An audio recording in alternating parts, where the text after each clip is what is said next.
Well, Joakim Noah in the news this week, reportedly recruiting Carmelo Anthony at the All-Star break. What did Noah think about reading those reports?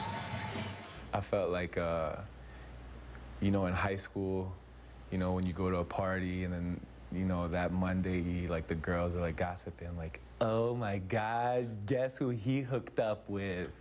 You know, like that's what I felt like. It was just a bunch, just gossip, man. We all know what kind of player Carmelo is. But I don't think it's fair to our team. A lot of guys put in a lot of work to be in the position that we're in. So we're just enjoying it, man. Just enjoying playing with each other and seeing how far we can take it this year.